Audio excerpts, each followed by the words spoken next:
નમસ્કાર વિદ્યાર્થી મિત્રો, કેમ છો બધા? મજામાં? Very good. ચાલો વિદ્યાર્થી મિત્રો, આજે આપણે 15મા ચેપ્ટરનો ત્રીજો લેક્ચર, જેનું નામ છે વૃદ્ધિ દર એટલે કે ગ્રોથ રેટ્સ વિશે ચર્ચા કરવા જઈ રહ્યા છીએ. ગયા લેક્ચરમાં લેક્ચર નંબર દૂડી એની અંદર આપણે ચર્ચા કરેલી હતી વૃદ્ધિનું માપન કઈ રીતે થાય, સંખ્યાની રીતે, ક્ષેત્રફળની રીતે, કદની રીતે, ઘણા બધાની રીતે માપન થતું હતું. સાથે સાથે બીજી ચર્ચા કરી હતી વૃદ્ધિના તબક્કાઓની. ત્રીજી વાત કરી હતી આપણે એક્સ્ટ્રા ટોપિક ચાપ વૃદ્ધિ માપક યંત્ર, જેને આપણે નામ આપેલું હતું પેલું ઓક્ઝેનોમીટર. આમ કહી શકીએ કે હવે આપણે વૃદ્ધિના જે માપન પછી આપણે દર શીખવા હોય તો બહુ મસ્ત રીતે તમારી બુકમાં આપ્યું છે વૃદ્ધિ દર. બરાબર, તો શરૂ કરીએ છીએ સમય ના બગાડતા. એવરીવેર ઇઝ બાયોલોજી, એ તો આપણા લોહીમાં ભળેલ છે. બાળકો, વૃદ્ધિ દર. હવે જોજો, વૃદ્ધિ દર એટલે શું, એવો એક પહેલો જ ડેફિનેશન એટલે કે વ્યાખ્યા આપણે જોવી પડે. બરાબર, વૃદ્ધિ દર એટલે શું? તો કે પ્રતિ એકમ સમયમાં થતા વધારાને વૃદ્ધિ દર કહેવાય છે.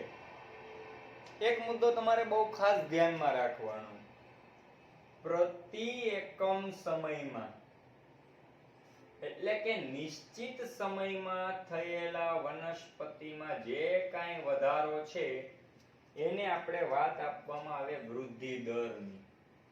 બાળકો, જ્યારે દર શબ્દ લાગે ને, દર એટલે કે રેટ, રેટ શબ્દ લાગે, દર લાગે એટલે હંમેશને માટે પ્રતિ એકમ સમય આવે. બરાબર, પ્રતિ એકમ સમયમાં થયેલા વધારાને આપણે વૃદ્ધિ દર કહીએ છીએ. વૃદ્ધિના દરને ઘણી બધી રીતે અલગ અલગ રીતે પ્રસ્તુત કરાય છે, પણ મૂળભૂત એને કેવી રીતમાં પ્રસ્તુત કરાય તો કે ગાણિતિક રીતે તે પ્રસ્તુત કરાય છે. ગાણિતિક રીતે જોઈએ આગળ. એમાં પેલી રીત આવે છે જેને આપણે કહેશું સંખ્યાકીય વૃદ્ધિ. કેવી કહેશું? સંખ્યાકીય વૃદ્ધિ. બરાબર, પેલું જો સંખ્યાકીય, ભાઈ નામ ઉપરથી એવું ફાઇનલ થાય છે કે સંખ્યાકીય. મેં તમને આની પહેલાના લેક્ચરમાં કીધું હતું કે વનસ્પતિના એકમાત્ર એવા કોષ છે જેમાંથી બીજા બધા કોષ બને. એકમાત્ર એવા કોષ જેનું નામ આપણે લીધું હતું વર્ધનશીલ પેશીના કોષ અથવા વર્ધમાન કોષ. કારણ કે આ કોષો છે એ શું કરે છે? વિભાજન પામે. વિભાજન પામે એટલે આ કોષની સંખ્યા વધે, પણ એમાંથી વિભેદન પામીને બને મૃદુતક કોષ, એમાંથી બને સ્થૂલ કોણક કોષ.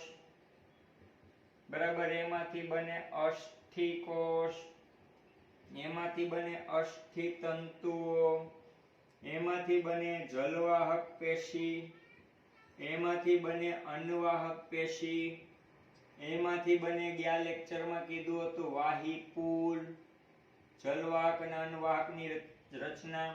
એમાંથી બને એધા એટલે વાહીપુલની વચ્ચેનો ભાગ, જલવાહક અન્વાહકને અલગ પાડતો. તો જુઓ, એક પ્રકારના કોષ એમાંથી આખા વનસ્પતિ દેહનું બંધારણ થયું. બરાબર, એટલે અહીંયા પણ આપણે વૃદ્ધિનો દરનું માપન કરવું હોય તો ગાણિતિક રીતે એને અલગ અલગ ત્રણ રીતે પ્રસ્તુત કરાય છે. કેટલી રીતે? ત્રણ રીતે. તો એમાં આપણે જોવાનું કે જ્યારે કોષના વિભાજનની વાત આવે એટલે એક જ કોષ વિભાજન કરતો હોય, વર્ધનશીલ પેશી અથવા વર્ધમાન કોષ, બરાબર, ખ્યાલ આવ્યો? ઓકે, નેક્સ્ટ જોઈએ પહેલી પ્રકારની રચના એવી સંખ્યાકીય વૃદ્ધિ. જોજો, સંખ્યાકીય વૃદ્ધિમાં શું થાય છે તો કે એક વર્ધમાન પેશીનો કોષ અથવા વર્ધનશીલ પેશીનો વર્ધમાન કોષ, આ એક કોષ જે છે એ કોઈ ચોક્કસ સમયમાં વિભાજન પામી અને એકમાંથી બે કોષ બનાવે. એટલે કે વિભાજન પામ્યું એની સંખ્યા વધી, એક આ કોષ અને એક આ કોષ. જોજો, દાખલા તરીકે 1 મિનિટમાં પાછી બીજી મિનિટ જાય તો આ કોષ છે એ પાછો એક નવો કોષ બનાવે અને એક હતો ઈ નહીં. બરાબર, રેડી? પાછી 1 મિનિટ જાય તો એ કોષ પાછો એક નવો કોષ બનાવે અને બાકીના આ એક નવો બનાવ્યો ઈ અને બાકીના બે હતા ઈ. પાછી 1 મિનિટનો ચોક્કસ સમય જાય, આ તો એક એક્ઝામ્પલ લઈએ 1 મિનિટનું, એટલે પાછો એક નવા કોષનું સર્જન કરે અને એક કોષ બનાવ્યો ઈ, બાકીના 3 હતા ઈ. એટલે આમાં તમે જોઈ શકો છો કે આ જે કોષ મેં કલરથી ફિલઅપ કરેલા છે ઈ જ કોષ એકમાંથી બે બનાવ્યા. આની પાસે જે આ કોષ છે એની પાસે વિભાજન ક્ષમતા જોવા મળે છે અને જે ફિલઅપ નથી કરેલા એ બધા કોષ છે એ વિભાજન ક્ષમતા શું કરતા જાય છે? ગુમાવતા જાય છે.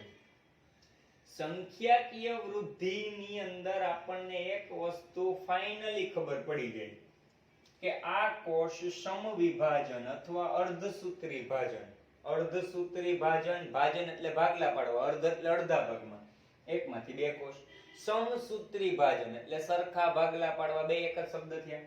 તો એકમાંથી બે કોષ બન્યા, બે માંથી ધીરે ધીરે આ કોષ જોજો વિભાજન નથી કરતા, આ એક જ કોષ વિભાજન કરે અને ચોક્કસ સમય આપણે લીધો 1-1 મિનિટમાં એક વિભાજન કરે.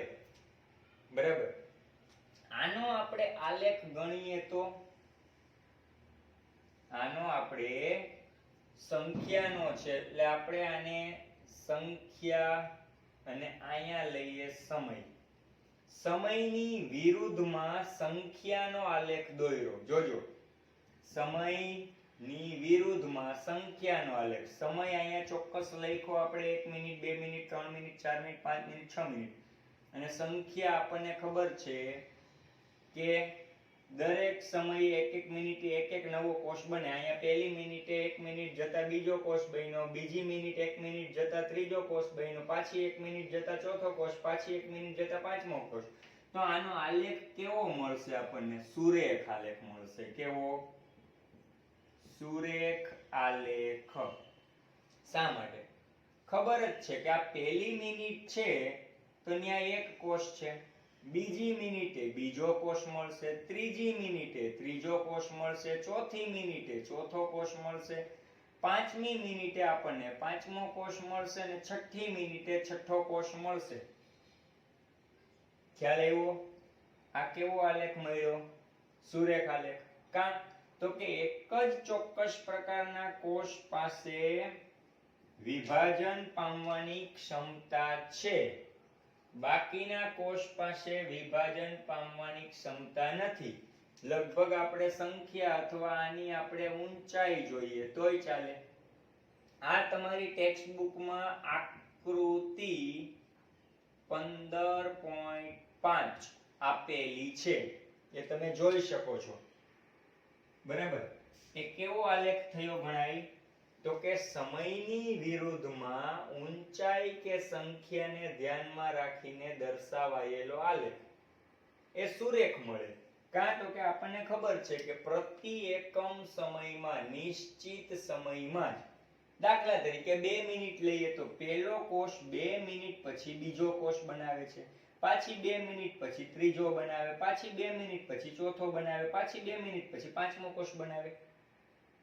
તો પણ નક્કી જ છે કે 2 મિનિટે એક કોષ હતો, 4 મિનિટે બીજો કોષ, 6 મિનિટે ત્રીજો કોષ, 8 મિનિટે ચોથો કોષ, 10 મિનિટે પાંચમો કોષ અને 12મી મિનિટે છઠ્ઠો કોષ બને. બરાબર. આને આપણે એક સરસ મજાના સૂત્ર દ્વારા જો સમજવું હોય, જો સંખ્યાકીય વૃદ્ધિની વાત થાય છે મિત્રો, ધ્યાન આપજો ખાસ, જેમાં એક જ કોષ પાસે શું હોય, વિભાજન પામવાની ક્ષમતા. બાકીના બધા જે બનતા કોષ છે એ વિભાજન ક્ષમતા શું કરે છે, ગુમાવે છે. બરાબર. એની સરસ મજાની સૂત્રની રચના આપણે જોઈ તો એ પહેલા આપણને સુરેખ આલેખ મળ્યો ને પણ કેવો મળે, અચળ મળે. બરાબર. એ અચળ જ છે. દાખલા તરીકે એના પછીનો નિશ્ચિત સમય હશે ત્યાં એના પછીનો કોષ મળશે, એના પછીના નિશ્ચિત સમયે એના પછીનો કોષ આપણને મળશે. એ નક્કી જ છે. એટલે શું થઈ ગયો, અચળ. બરાબર. એટલે આની આપણે ગાણિતિક રીતે જો પ્રસ્તુતિ કરવી હોય, કોના દ્વારા, તો કે ચોક્કસ પ્રકારના સૂત્ર દ્વારા. તો એના માટેનું સૂત્ર છે LT = L0 + RT. LT = L0 + RT. બરાબર. તમારે ખાસ ધ્યાનમાં રાખવાનું છે કે આના ઉપરથી કોઈ દાખલા તમારે નથી આવતા, પણ સૂત્ર શું કહેવા માંગે છે એ ધ્યાનમાં રાખવું. L એટલે લેન્થ, લેન્થ એટલે લંબાઈ અથવા ઊંચાઈ. બરાબર. T એટલે સમય. તો કે અહીંયા પેલા LT નો અર્થ થાય છે ચોક્કસ સમયની ઊંચાઈ અથવા લંબાઈ. બરાબર. પછી L0, 0 એટલે શું, તો કે 0, શૂન્ય સમયની લંબાઈ અથવા ઊંચાઈ. શૂન્ય સમયની લંબાઈ અથવા ઊંચાઈ. શૂન્ય સમયની લંબાઈ કેવડી હોય, તો કે વનસ્પતિને જ્યારે વાવીએ, બીજ ઉગે ત્યારે. R એટલે વૃદ્ધિનો દર, જેને આપણે રેટ ઓફ ગ્રોથ કહીએ છીએ. અને T જેનો અર્થ થાય છે ટાઈમ, એટલે કે સમય. બરાબર. તો શું થયું, તો કે ચોક્કસ સમયની ઊંચાઈ કેટલી હોય, તો કે શરૂઆતની ઊંચાઈ વત્તા ચોક્કસ સમયના વૃદ્ધિના દરના ગુણાકારનો સરવાળો. જોજો ખાસ સૂત્ર સમજો. દાખલો નહીં પૂછાય પણ આમાંથી તમને હું એમ પૂછી શકું MCQ માં કે ભાઈ LT = L0 + RT માં R શું દર્શાવે છે, તો કે રેટ ઓફ ગ્રોથ, વૃદ્ધિનો દર. ચોક્કસ સમયે વનસ્પતિની વૃદ્ધિ બરાબર શરૂઆતની વૃદ્ધિ અથવા લંબાઈ વત્તા વૃદ્ધિ દર અને સમયના ગુણાકારનો શરૂઆતની વૃદ્ધિના સાથેનો સરવાળો, એટલે ચોક્કસ સમયની અંતિમ વૃદ્ધિ કે લંબાઈ. બરાબર. આ થઈ આપણી પહેલી વૃદ્ધિ. એટલે કઈ વૃદ્ધિ, સંખ્યાકીય વૃદ્ધિ. કાંઈ નથી આમાં, એક જ યાદ રાખવાનું, LT = L0 + RT. LT એટલે ચોક્કસ સમયની લંબાઈ, L0 એટલે શરૂઆતની લંબાઈ, પ્રારંભિક, R એટલે રેટ ઓફ ગ્રોથ, વૃદ્ધિનો દર, અને T એટલે સમય. વૃદ્ધિના દર અને સમયના ગુણાકારને પ્રારંભિક વૃદ્ધિ સાથે સરવાળો કરતા મળતી વૃદ્ધિ એટલે અંતિમ વૃદ્ધિ, ચોક્કસ સમયની વૃદ્ધિ. Short and sweet. વૃદ્ધિના દર અને સમયના ગુણાકારને શરૂઆતની પ્રારંભિક વૃદ્ધિ સાથે સરવાળો કરતા મળતી વૃદ્ધિ એટલે ચોક્કસ સમયની અંતિમ વૃદ્ધિ. ચાહે એ લંબાઈ હોય, ચાહે એ ઊંચાઈ હોય, વગેરે. બરાબર. આનો સ્ક્રીનશોટ લઈ લો. આ આલેખ સાથે, ખાસ કરીને આલેખ આપણને કેવો મળે છે, સુરેખ. બરાબર. આનો સ્ક્રીનશોટ લઈ લો. પછી સંખ્યાકીય વૃદ્ધિ પછી બીજી વૃદ્ધિ આપણે ભણીએ છીએ. ખાસ યાદ રાખજો આલેખ કેવો મળે અચળ અને સુરેખ એટલે સીધી લીટીનો રેડી સ્ક્રીનશોટ લેવાઈ ગયો ઓકે ડન એના પછી આપણે બીજી વૃદ્ધિ જોઈએ છીએ ભૌમિતિક વૃદ્ધિ કઈ વૃદ્ધિ ભૌમિતિક વૃદ્ધિ આને હું ઇરેઝ કરી નાખું ઓકે લેટ્સ ગો હવે આવી ભૌમિતિક વૃદ્ધિ આપણે જોઈએ છીએ વૃદ્ધિના દર બરાબર અને આલેખની રીતે પણ હંમેશને માટે એને જોવું પડે અને ગાણિતિક રીતે પણ વૃદ્ધિના દર 3 છે આપણી બુકમાં 2 આપ્યા છે એટલે હાલ પૂરતી એની 2 ની ચર્ચા ને અવારનવાર એ 2 પૂછાય પણ છે બરાબર બીજું આપ્યું છે આપણી બુકની અંદર ભૌમિતિક વૃદ્ધિ બાળકો આ વૃદ્ધિ ખાસ એટલે ખાસ ઇમ્પોર્ટન્ટ છે વનસ્પતિની કોઈ વર્ધમાનશીલ પેશીના કોષ અથવા વર્ધન કોષ વર્ધમાન કોષ ભૌમિતિક વૃદ્ધિમાં શું કરે છે જો આંકડાકીય વૃદ્ધિમાં શું હતું એક જ કોષ બીજો કોષ બનાવે બનતો નવો કોષ છે એ વિભાજન ના કરે એક જ કોષ એક સમયમાં બીજો બીજા સમયમાં ત્રીજો કોષ ચોક્કસ સમયમાં ચોથો કોષ ચોક્કસ સમયમાં પાંચમો કોષ ચોક્કસ સમયમાં છઠ્ઠો કોષ બનાવતો હતો ને તો નક્કી હતું હવે ભૌમિતિક વૃદ્ધિ છે ને એ પેલી સંખ્યાકીય વૃદ્ધિ કરતા ઝડપી છે શું છે સમજો કોઈ એક કોષ છે એક કોષ એ શરૂઆતના 2 કોષ બનાવે ચોક્કસ સમયમાં એ તો ભૂલવાનું જ નહીં બરાબર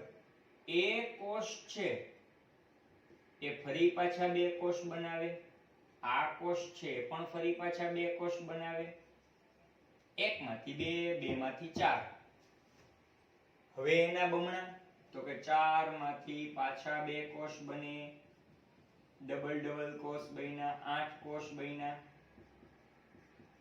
બરાબર સમય જતા આ 8 કોષ પાછા કેટલા બનાવશે 2 કોષ એટલે કે ટોટલ કેટલા થાય 16 કોષ વનસ્પતિમાં મોરુલા નો કહેવાય હો હા તો જોવો સંખ્યાકીય વૃદ્ધિ આપણે પહેલા ભણ્યા ઈ અને ભૌમિતિક વૃદ્ધિ એમાં ફેર શું છે સંખ્યાકીય વૃદ્ધિમાં એવું હતું કે એક જ કોષ છે એ વિભાજન પામતો બરાબર અને નવો કોષ બનાવતો બાકીના જે કોષ છે એ વિભાજન પામતા નહીં આ એક જ કોષ વિભાજન પામતો અને એ પણ એક એક કોષ જ નવો બનાવતો જ્યારે ભૌમિતિક વૃદ્ધિના કોષ શું થયા તો કે એકમાંથી 2 કોષ બન્યા 2 કોષે વિભાજન કર્યા 4 કોષ બન્યા 4 માંથી 2 કોષ બધા વિભાજન પામ્યા 8 અને 8 માંથી બધા 2 કોષ વિભાજન પામ્યા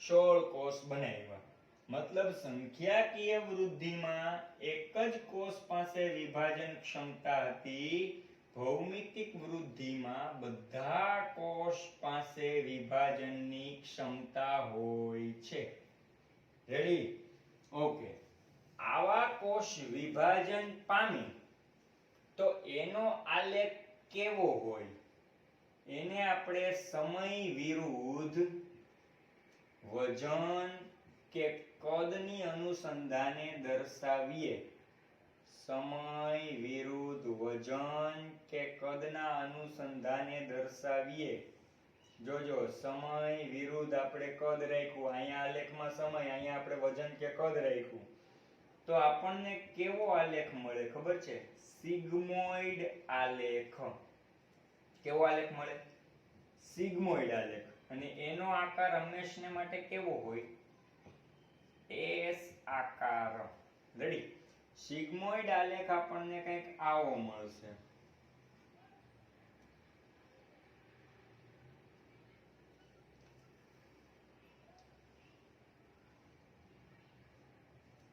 બરાબર હવે જો આમાંય પાછા 3 તબક્કા જોવા મળશે સિગ્મોઇડ આલેખ છે એમાં કેટલા તબક્કાઓ જોવા મળશે આપણને 3 તબક્કાઓ એમાં પહેલું ધીમી વૃદ્ધિની અવસ્થા વાળો તબક્કો, બીજું ખૂબ ઝડપી અવસ્થા વાળી વૃદ્ધિનો તબક્કો, અને ત્રીજું સ્થાયી વૃદ્ધિ અવસ્થા વાળો તબક્કો. ભાઈ શરૂઆતમાં જોવો, એક કોષ છે, એકમાંથી માત્ર 2 બન્યા, 2 માંથી 4 બન્યા, 4 માંથી 8 બન્યા. એની વૃદ્ધિ કેવી હશે? ધીમી હશે. કારણ કે પહેલા એક જ કોષને પોષણ મળતું, પછી એ પોષણ મળતું એમાં ભાગ પડ્યો, હવે 2 કોષ પોષણ મેળવતા જાય એમાંય ભાગ પડ્યો, હવે 4 કોષ પોષણ મેળવશે એમાંય ભાગ પડ્યો, હવે 8 કોષ પોષણ મેળવશે. બરાબર? તો જેમ કોષ વધતા જશે એમ મળતું પોષણ કેવું થશે? ઓછું. એટલે શરૂઆતની તબક્કાની જે રચના છે એ કેવી અવસ્થા વાળી? ધીમી વૃદ્ધિ અવસ્થા. બરાબર? પણ હવે જેટલા કોષ બન્યા છે એ બધા પોષણ ભલે ઓછું મળ્યું પણ મોટા તો થાય ને, પરિપક્વ થાય, એના કોષ નક્કી થાય, કાર્ય નક્કી થાય, એટલે બધા પરિપક્વ થાય ત્યારે એની વૃદ્ધિ કેવી થાય? ગ્રાફ ઉપર તરફ જાય. જો આ ધીમે ધીમે ઊંચો ગયો, પણ અહીંથી ખૂબ ઊંચો ગયો, એટલે આ અવસ્થા છે એનો બીજો તબક્કો થયો ઝડપી વૃદ્ધિ અવસ્થા. પણ હવે એક સમય એવો આવશે કે મળતું પોષણ સંપૂર્ણપણે ઓછું થઈ ગયું, તો નવા કોષ બનવાની સંખ્યા બહુ ઓછી થઈ જાય, ત્યારે સ્થાયી થઈ જશે. કેવી? સ્થાયી. તો ત્રીજી અવસ્થા આવે છે એને આપણે કહેશું સ્થાયી વૃદ્ધિ અવસ્થા. કેવી અવસ્થા કહેશું? સ્થાયી વૃદ્ધિ અવસ્થા. એટલે જોજો, સંખ્યાકીય વૃદ્ધિ જે પહેલી શીખી એમાં, અથવા આંકડાકીય વૃદ્ધિ કે સંખ્યાકીય વૃદ્ધિ, એમાં સુરેખ આલેખ હતો. આમાં આપણને આલેખ કેવો મળ્યો? તો કે એસ આકારનો આલેખ. સંખ્યાકીય વૃદ્ધિમાં એક જ કોષ વિભાજન પામે, ભૌમિતિક વૃદ્ધિમાં બધા કોષ વિભાજન પામે. પહેલો તફાવતનો મુદ્દો. બીજો તફાવતનો મુદ્દો, સંખ્યાકીય વૃદ્ધિમાં સીધો આલેખ મળે, ભૌમિતિક વૃદ્ધિના આલેખમાં આપણને સિગ્મોઇડ આલેખ મળે. બે તફાવતના મુદ્દા. ત્રીજો, સંખ્યાકીય વૃદ્ધિમાં સુરેખ જોવા મળે, ભૌમિતિક વૃદ્ધિમાં એસ આકાર જોવા મળે. 3 મુદ્દા થયા. ચોથો મુદ્દો, સંખ્યાકીય વૃદ્ધિના આલેખમાં કોઈ તબક્કાઓ કે અવસ્થા હતી નહીં. ભૌમિતિક વૃદ્ધિના આલેખમાં આપણને સ્પષ્ટ રીતે જોઈ શકાય તેવી આલેખના અંદર 3 તબક્કા જોવા મળે છે. ખાસ શીખા તમે? હું 4 મુદ્દા તફાવતના બોલી ચૂક્યો. એવું લાગે તો વિડિયોને પાછું રિવાઇઝ કરીને લખી લેજો 4 તફાવતના મુદ્દાઓ.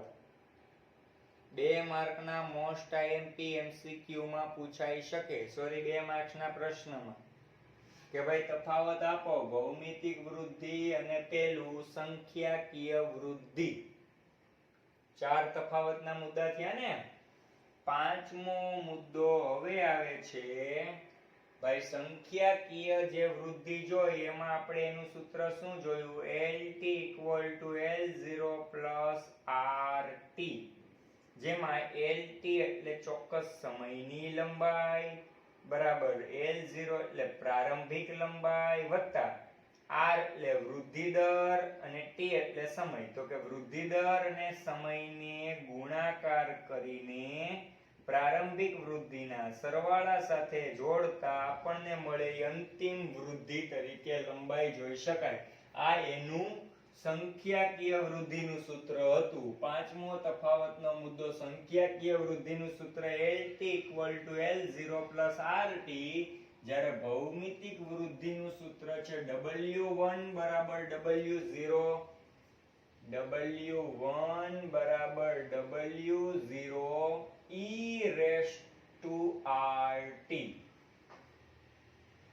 બરાબર? અહીંયા આપણે શું લીધું? વજન. માં શું લીધું? તો સંખ્યાકીયમાં લંબાઈ. અહીંયા વજન લીધું. વજન એટલે વેઇટ. તો W1 એટલે તો કે અંતિમ એકમ સમયે કદ. W0 એટલે તો કે કોઈ પણ વનસ્પતિનું પ્રારંભિક કદ. R એટલે તો કે રેટ ઓફ ગ્રોથ એટલે કે વૃદ્ધિ દર.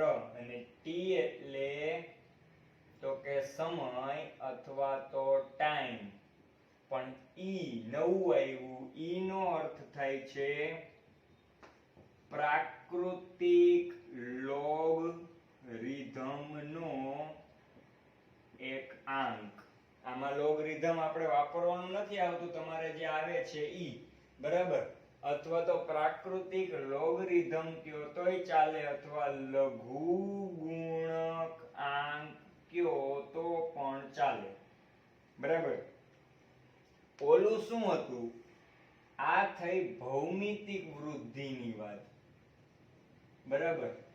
ભૌમિતિક વૃદ્ધિ. અને આપણે અગાઉ જોઈ ગયા એ સંખ્યાકીય વૃદ્ધિ.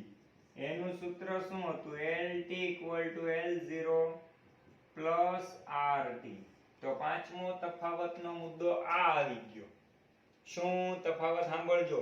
સંખ્યાકીય વૃદ્ધિમાં એક જ કોષ વિભાજન પામતું, ભૌમિતિક વૃદ્ધિમાં બધા કોષ વિભાજન પામે. સંખ્યાકીય વૃદ્ધિમાં એક જ કોષ વિભાજન પામે એટલે વૃદ્ધિ ધીમી થાય. ભૌમિતિક વૃદ્ધિમાં બધા કોષ વિભાજન પામે, વૃદ્ધિ ઝડપી થાય. બે મુદ્દા. ત્રીજો મુદ્દો, સંખ્યાકીય વૃદ્ધિમાં સુરેખ આલેખ મળતો, જે અચળ હતો. ભૌમિતિક વૃદ્ધિમાં એસ આકારનો આલેખ મળે, જે અચળ નથી. ત્રણ મુદ્દા. ચોથો મુદ્દો, સંખ્યાકીય વૃદ્ધિમાં આપણને જે આલેખ મળતો એ આલેખમાં કોઈ તબક્કાઓ હતા નહીં, અવસ્થા હતી નહીં. જ્યારે ભૌમિતિક વૃદ્ધિના આલેખમાં અવસ્થાઓ જોવા મળી. ચાર મુદ્દા. પાંચમો મુદ્દો, ભૌમિતિક વૃદ્ધિનું સૂત્ર W1 = W0 e⁻RT છે. તમારે આ જ યાદ રાખવાનું છે, આની અંદર દાખલા કઈ નહીં પૂછાય. અને સંખ્યાકીય વૃદ્ધિનું સૂત્ર LT = L0 + RT છે. જે LT નો અર્થ થાય છે length of time, length of શૂન્ય સમય, 0 સમયે. R એટલે રેટ ઓફ ગ્રોથ, T એટલે સમય. અહીંયા W1 બરાબર W0 e⁻RT, બરાબર. તો વચાય શું આને? તો કે લોગરિધમના વર્ગમાં વૃદ્ધિ દર ગુણ્યા સમય ગુણ્યા પ્રારંભિક વૃદ્ધિ અથવા વજન બરાબર અંતિમ વજન. જોજો, લોગરિધમ ના વર્ગમાં વૃદ્ધિ દર ગુણ્યા સમય એને ગુણ્યા પ્રારંભિક વૃદ્ધિ બરાબર અંતિમ વૃદ્ધિ કે અંતિમ કદ કે અંતિમ વજન. અંતિમ વજન કેટલો હશે? તો કે એનો આધાર પ્રારંભિક વજન પર હોય, બરાબર. બાળક કોઈ જન્મે અને ઈ જન્મતું બાળક 2 કિલોનું હોય અને આપણે એમ કહીએ કે આ 50 વર્ષે 100 કિલોનું થશે, એ નક્કી નથી. કારણ કે એ અંતિમ સમયે 50 વર્ષે પહોંચે ત્યાં સુધીમાં ઘણા બધા ચડાવ ઉતાર થાય ને, બરાબર. આમ પ્રારંભિક વૃદ્ધિ ઉપરનો આધાર અંતિમ વૃદ્ધિ ઉપર જોવા મળતો હોય છે, અથવા અંતિમ વૃદ્ધિનો આધાર પ્રારંભિક વૃદ્ધિ પર વનસ્પતિમાં જોવા મળે છે. ખાસ ઈ ધ્યાનમાં એક રાખવું, બરાબર. આપણે બે વૃદ્ધિ જોઈ, સંખ્યાકીય અને ભૌમિતિક વૃદ્ધિ, બરાબર. ઓકે. ત્રીજી વૃદ્ધિ આપણે જોઈએ છીએ. તમારી બુકમાં ખાલી નામ પૂરતી આપી છે, પણ જાજુ કંઈ આપ્યું નથી, બરાબર. સિગ્મોઇડ આલેખ જે મળ્યો આપણને એની અંદર તમે ખાસ ધ્યાન રાખજો. 17મા પાઠમાં પણ સિગ્મોઇડ આલેખ આવ્યો હતો અને 15મા પાઠમાં પણ આવ્યો. 17મા પાઠમાં ઓક્સિજન વિયોજન વક્રની અંદર આવ્યો હતો અને 15મા પાઠમાં ભૌમિતિક વૃદ્ધિમાં આવ્યો, બરાબર. એટલે ખાસ મગજમાં હોવું જરૂરી છે. ત્રીજી વૃદ્ધિ આપી છે તમને ભ્રૂણ વિકાસ દરમિયાનની વૃદ્ધિ. ચાહે ભ્રૂણનો વિકાસ વનસ્પતિમાં થતો હોય કે ભ્રૂણનો વિકાસ પ્રાણીમાં થતો હોય, બરાબર. શરૂઆતમાં એક જ કોષ છે. એક કોષ હવે બે કોષમાં વિભાજિત થાય છે, એક ઉપરનો એક નીચેનો. બે કોષ ચાર કોષમાં વિભાજિત થયા, ચારેય બાજુએ એક એક. અને એ ચાર કોષ 8 કોષમાં વિભાજિત થાય. કઈ રીતે? તો કે જો આ 4, બરાબર, અને અંદરના 4. 1 2 3 4 5 6 7 8. રેડી? હવે ઈ 8 કોષ છે એ ક્રમશઃ આગળ વધે. તો એને આપણે સાદી ભાષામાં આમને આમ જોઈ લઈએ. બુકમાં પણ ઘણું આપ્યું નથી તમને, કઈ વાંધો નહીં, બરાબર. ઓકે, તો અહીંયા જે આ કોષ છે, બરાબર, ઈ કોષમાંથી અમુક કોષ એવા હશે કે જેની પાસે વિભાજન પામવાની ક્ષમતા છે. જુઓ, શરૂઆતમાં બધા કોષ વિભાજન પામ્યા, પછી 8 માંથી જ્યારે હવે 16 કોષ બને છે આ વસ્તુ, ત્યારે અમુક કોષ બીજી તરફ ફંટાતા જાય. દાખલા તરીકે અહીંથી આ 1 માંથી 2 કોષ, 2 માંથી 4, 4 માંથી 8, 8 માંથી 16 બને તો એને ધક્કો મારતા જાય ને અંદરથી. પાછા નવા કોષ બન્યા તો પાછો બધી બાજુથી ધક્કો લાગે, બરાબર. એમ જ્યારે અહીંયાથી કોષ બને છે તો આવા કોષ જે છે એની પાસે વિભાજન પામવાની ક્ષમતા છે, એટલે કે ક્ષમતા ધરાવે છે. પણ જે સાઈડ પર જતા રહેલા ધક્કો લાગેલા કોષ છે એ પોતે વિભાજન ક્ષમતા શું કરે છે? ગુમાવે છે. જોજો, સંખ્યાકીય વૃદ્ધિમાં એક જ કોષ પહેલેથી છેલ્લે સુધી વિભાજન કરે. ભૌમિતિક વૃદ્ધિમાં એક જ કોષ પહેલેથી છેલ્લે સુધી બધાય કોષ બનાવતા જાય અને વિભાજન કરતા જાય. ભ્રૂણ વિકાસ દરમિયાન જોવા મળતા કોષની વૃદ્ધિ તો કે શરૂઆતમાં બધા કોષ વિભાજન કરે, પછી અમુક કોષ પોતાની પાસે વિભાજન કરવાની ક્ષમતા ધરાવે, અમુક કોષ વિભાજન ક્ષમતા ગુમાવે. જે ગુમાવે એનું શું થયું હોય? વિભેદન. વિભેદન થયેલા કોષના સમૂહથી શું બની જાય? પેશી. પેશીથી અવયવ બની જાય, અને અવયવથી તંત્ર બની જાય, અને તંત્રથી સમગ્ર શરીરનો દેહ બને. ઈ તંત્ર કે અવયવના કોષ નાશ પામે તો વિભાજન ક્ષમતા ધરાવતા કોષ નવા પાછા ન્યા કોષનું ઉમેરણ કરે અને નવો અવયવ કે નવું તંત્ર કે શરીરમાં નવો બદલાવ લાવે. સંખ્યાકીય વૃદ્ધિમાં એક કોષ છેલ્લે સુધી એક જ વિભાજન કરે. ભૌમિતિક વૃદ્ધિમાં એક કોષ 2 બનાવે, 2 વિભાજન કરે, 4 બનાવે, 4 વિભાજન કરે, જેટલા કોષ બને એ બધા વિભાજન કરે છેલ્લે સુધી. પણ ભ્રૂણ વિકાસમાં જે વૃદ્ધિ છે એ કેવી છે? તો કે શરૂઆતમાં બધા કોષ વિભાજન કરે, પણ 8 માંથી 16 કોષ બને ત્યારે એનામાં ફેરફાર થાય. અમુક કોષ વિભાજન ક્ષમતા ગુમાવે, વિભેદન થઈ જાય. વિભેદન સમજાવ્યું તું મેં. કાર્ય નક્કી થઈ જાય, પેશી, અવયવ, તંત્ર, શરીર બનાવે. અમુક કોષ વિભાજન ક્ષમતા પોતાની પાસે જાળવી રાખે, બરાબર. આટલી વસ્તુને આપણે મગજમાં રાખી. બાળકો, હવે તમને એક વૃદ્ધિ માટેનું એક સાદી રીતે પર્ણનું ઉદાહરણ આપેલું છે. એ ઉદાહરણને લેટ ગો કરવાનું છે, ક્યાંય ધ્યાનમાં લેવાનું નથી. મને ખ્યાલ છે એક પર્ણ તમને આપ્યું છે આવું, બરાબર, રેડી? તમે એને નિશ્ચિત સમય, આપણે વૃદ્ધિ દર એટલે જોયું તો એકમ સમય પછી જોવો. એકમ સમય એટલે માની લો કે મેં એને 5 દિવસ પછી જોયું તો ઈ પર્ણ મોટું થઈને આટલું થઈ ગયું, બરાબર. તો હવે પહેલા મેં પર્ણનું માપન કર્યું ત્યારે 5 ચોરસ સેન્ટીમીટર એની ક્ષેત્રફળ જોવા મળ્યું મને, દાખલા તરીકે. અને 5 દિવસ પછી એનું માપન ને મોટા પર્ણની વૃદ્ધિ થઈ ગયેલ છે, નાનામાંથી મોટું થઈ ગયું. એ 5 દિવસ પછી મેં જોયું તો 50 ચોરસ સેન્ટીમીટરનું માપન થઈ ગયું. તો ગણી શકાય કે 5 દિવસમાં 5 માંથી 50 થયા, એનો મતલબ 10 ગણું ક્ષેત્રફળમાં શું થયું? વધારો થયો. આમાં આવું છે, બીજું કાંઈ નથી. એ તો તમે નક્કી કરી શકો. દાખલા તરીકે એક પર્ણ છે એને તમે ચોક્કસ સમયે માપ્યું ત્યારે તમને જોવા મળ્યું 10 ચોરસ સેન્ટીમીટર. હવે એને તમે 5 દિવસ પછી જુઓ તો એનું માપન કરો અને ત્યારે એ જોવા મળે તમને આખે આખું કદ 50 ચોરસ સેન્ટીમીટર. તો 10 માંથી 50 થયું. એકમ સમય 5 દિવસ. તો કે 5 દિવસમાં 10 માંથી 50 થયું તો એ કેટલા ગણું વધ્યું? 5 ગણું એનું ક્ષેત્રફળ વધારો થયો. રેડી? એટલે એ પોઈન્ટમાં કંઈ છે નહીં, એટલે ખોટો સમય એમાં ન બગાડવો.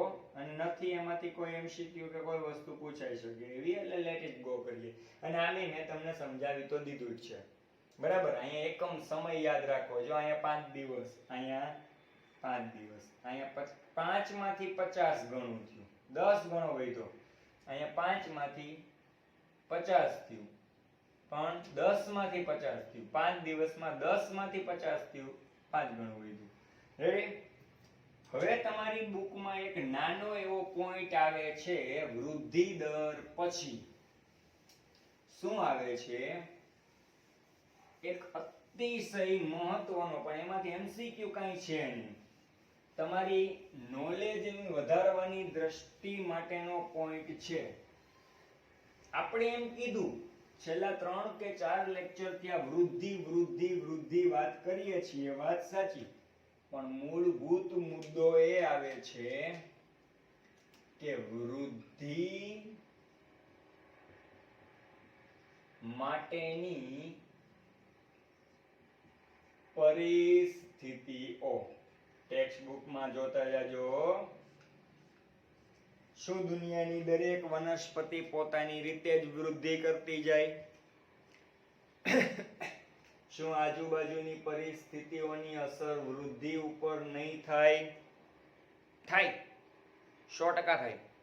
વનસ્પતિ જ્યાં રહે છે એ જમીન બની શકે, જમીન શુષ્કોદભિદ હોય તો વનસ્પતિ એમાં સુકાઈ ગયેલી ઉદ્ભવે. જમીન પ્રમાણે જો જમીનમાં પાણી વધુ હોય તો જમીનમાં જલોદભિદ વનસ્પતિ ઉત્પન્ન થાય. જમીનમાં પાણી અને વધુય ન હોય ઓછું ન હોય તો ત્યાં મધ્યોદભિદ વનસ્પતિ ઉત્પન્ન થાય. અને માની લો કે જમીનમાં ક્ષાર વધારે હોય તો ત્યાં લવણોદભિદ વનસ્પતિ ઉત્પન્ન થાય. ક્ષાર વધુ હોય, જેમ કે મેન્ગ્રુવ્સ, ચેરના વૃક્ષ, 5મા પાઠમાં ભણ્યા, બરાબર. જમીન અને એની સાથે જમીનનું ચોક્કસ બંધારણ, જમીનની અંદર જોવા મળતું pH, આ બધું ભાગ ભજવે છે, બરાબર. જમીનનું બંધારણ એટલે શું?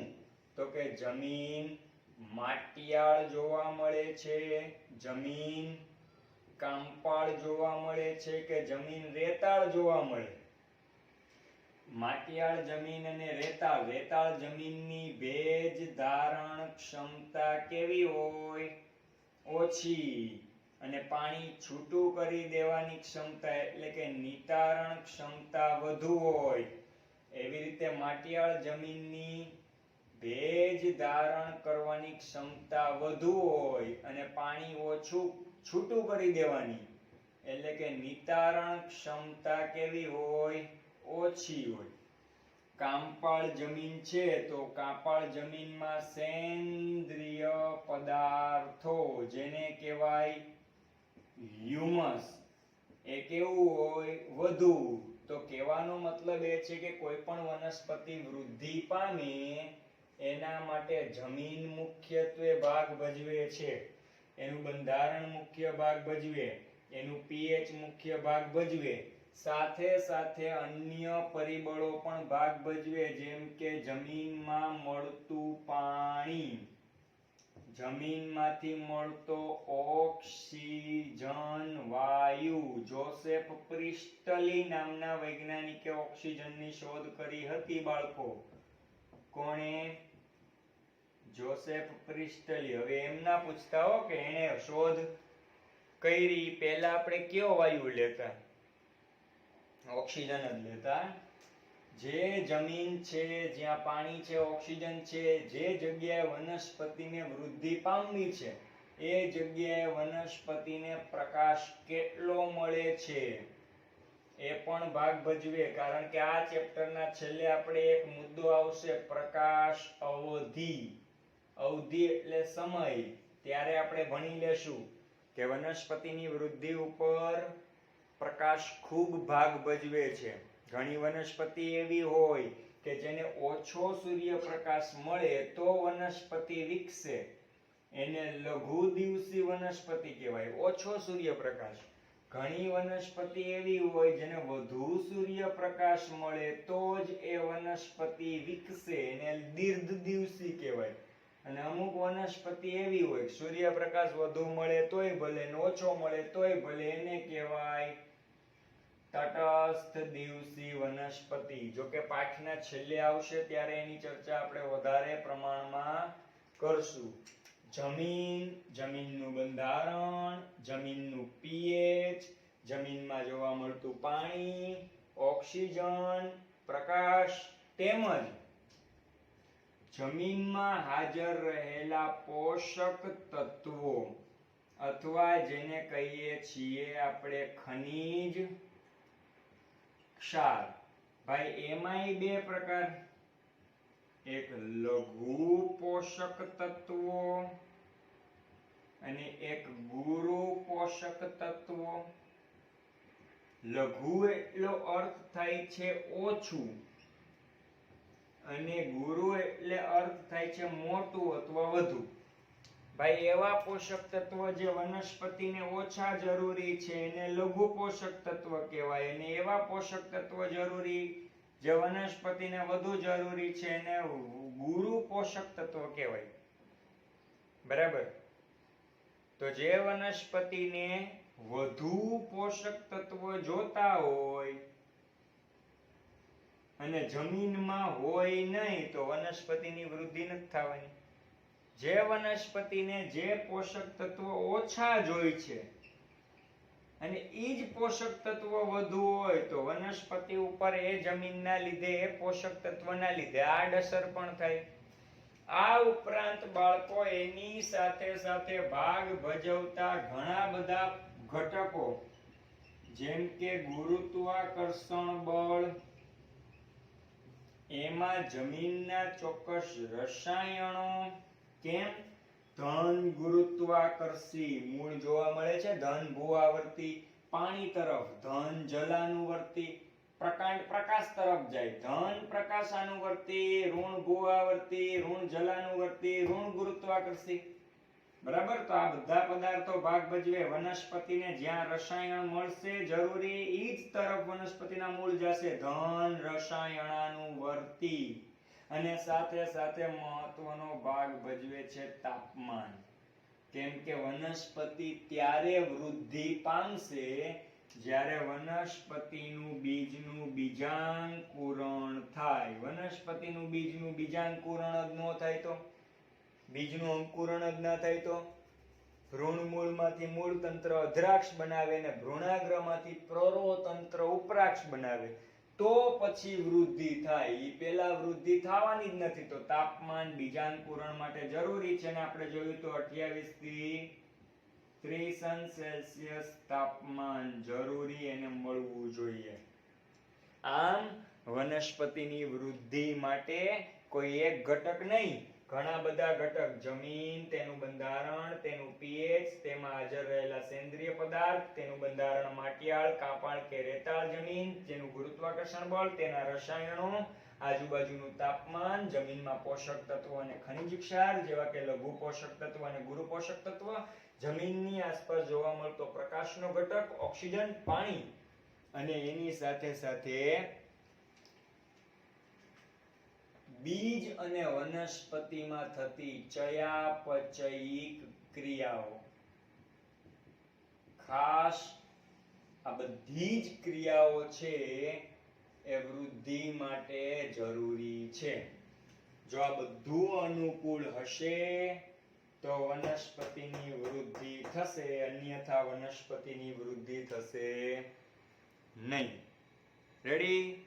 તો આજનો લેક્ચર આપણે અહીંયા સુધી રાખીએ છીએ. લેક્ચર નંબર 4 માં નવી માહિતી સાથે નવા ટોપિકમાં આપણે આગળ વધશું. ત્યાં સુધી બી સેફ, ટેક કેર. જય હિન્દ, જય ભારત, મહાદેવ હર.